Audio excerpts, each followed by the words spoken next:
I love great conversations. Hi, my name is Angel Jones. Thank you for joining me on 12-minute convos where I help you create a brand of your own unique, real self. Listen in as I have conversations with amazing people from all over the world.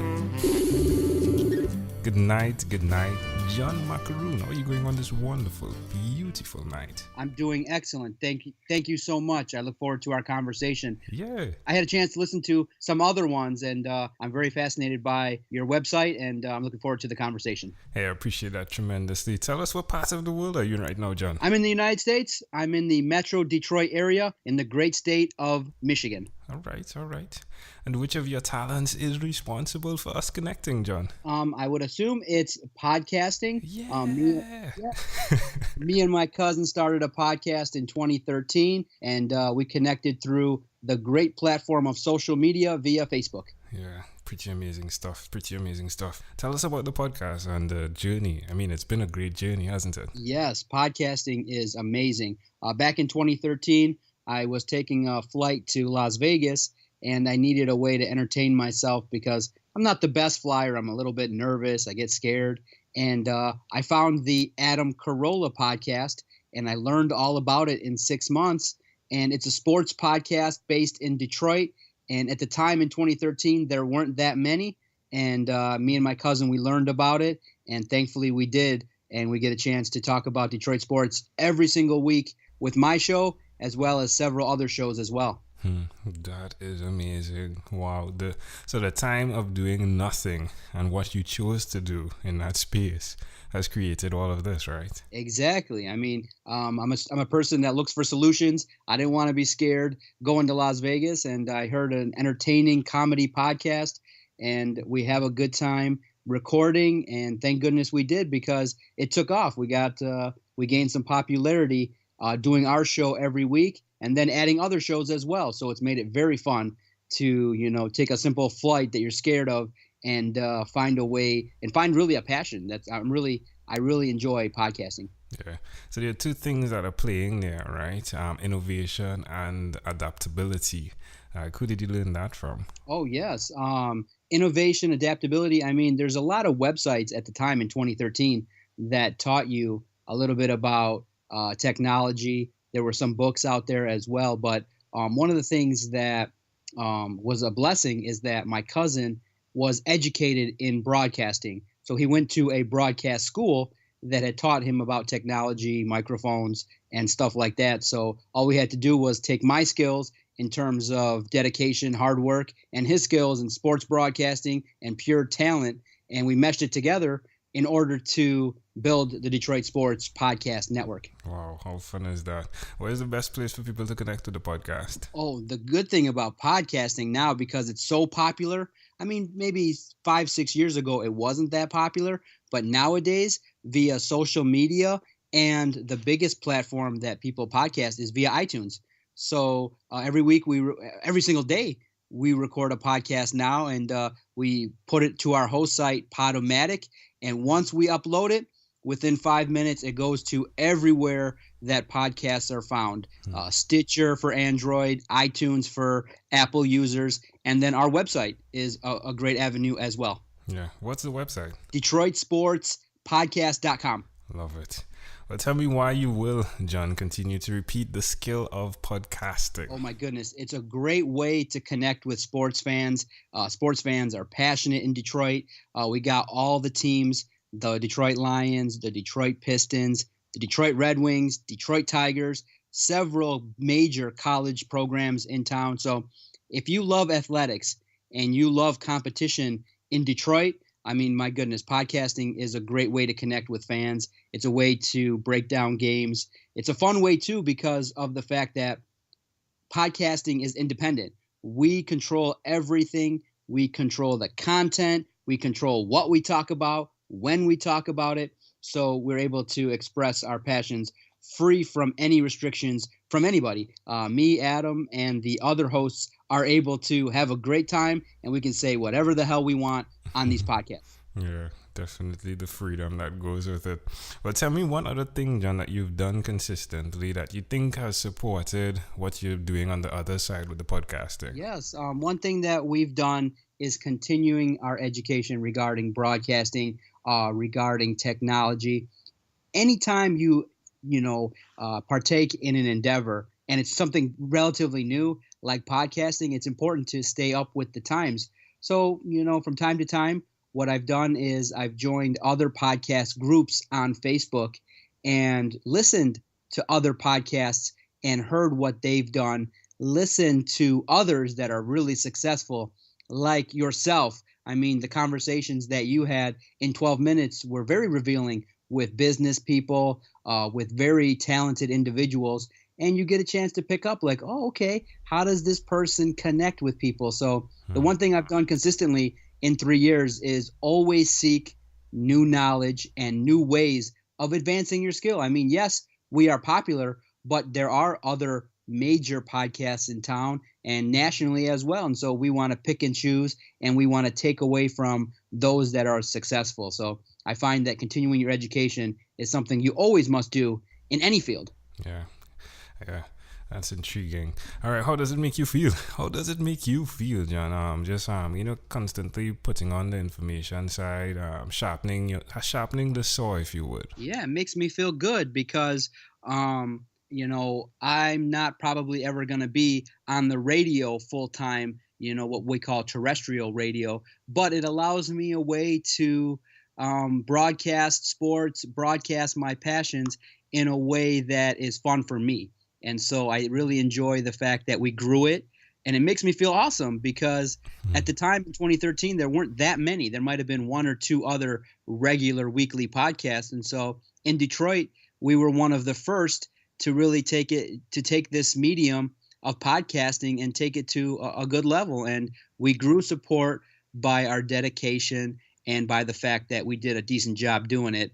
And now we get a chance to enjoy it by talking to people every day on social media, by getting great responses by those that come up to us and say, hey, you guys do a good job. I'd love to come on your podcast, or, hey, I want to start a podcast. How do we do it? Or I want to come on your own podcast. So it's very fun to be able to connect with people in this way through sports, which is one of my passions. Yeah, you've done two things there, right? You've done something where you followed your dream, one, and two, you've remained consistent, right?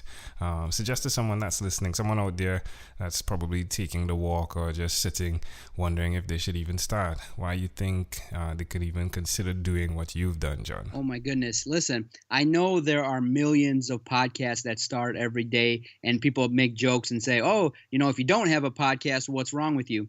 But if you want to connect with people, if you want to be able to broadcast your ideas in a way that's entertaining or knowledgeable, podcasting is great because it's another platform that people can find you and gain knowledge through. I mean, the concept of radio has been around for a long time. There is a connection through conversation.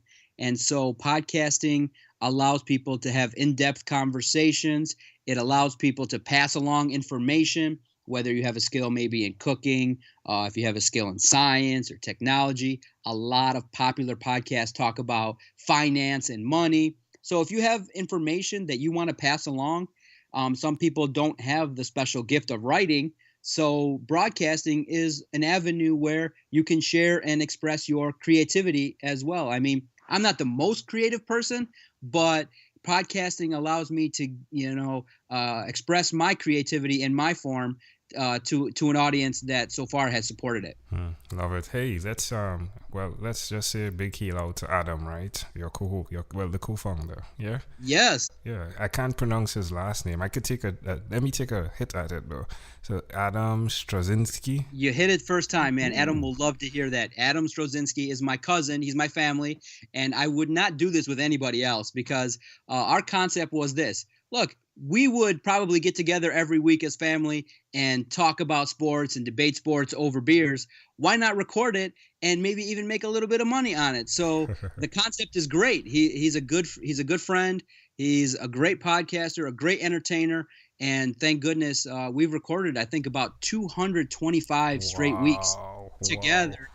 And I wouldn't want to do it with anybody else. We have a good time, and we're so opposite that it makes it fun to have debates, yell and scream at each other, and then hug it out at the end of the show. Love it. Amazing audience. We are live again with John Maakaron. You could definitely check them out, right? The Detroit Sports Podcast Network that's doing some amazing things right there. John, let's switch gears for a moment and let me now invite you into my time machine that is surrounded with beautiful warm blue Caribbean water.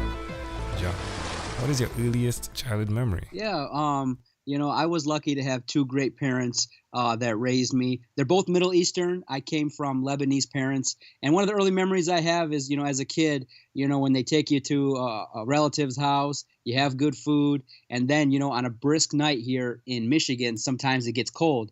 And I have a memory of my dad throwing me over his shoulder.